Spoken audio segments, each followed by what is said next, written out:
Katta terma jamoalar jahon chempionatidan tasodifan mahrum bo'lmaydi. Ular eng mas'uliyatli paytda o'yinni tashlab yuboradilar. Bosniya va Gersegovina, Italiya.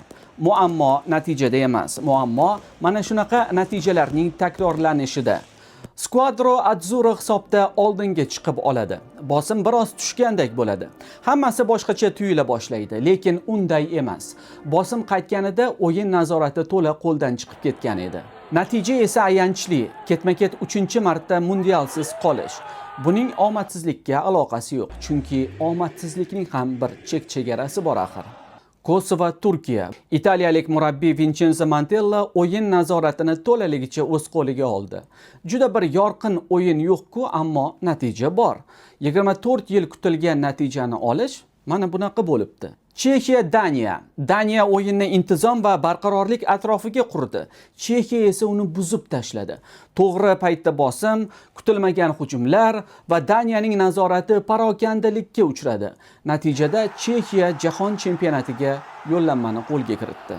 Shvetsiya, Polsha. Bu yerda yaqqol ustunlik yo'q edi. Shu sababli ham masalani o'yin oxiridagi bitta epizod hal qilib ketdi va Shvetsiya mundialga yo'l oldi. Qit'alararo saralash finallari. Kongo, Yamayka 1-0.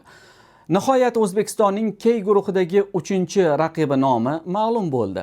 Kongo Yamaykaga qaraganda o'ta xavfli jamoa, lekin jamoaning asl kuchini jahon chempionatida ko'ramiz. Iroq, Boliviya 2-1. Iroqliklar juda uzoq yo'l yurishdi. Yo'l yurishsa ham mo'l yurishdi va 44 yil deganda jahon chempionati sahnasiga yetib kelishdi. Demak, manzara shu. Saralash fasli tugadi.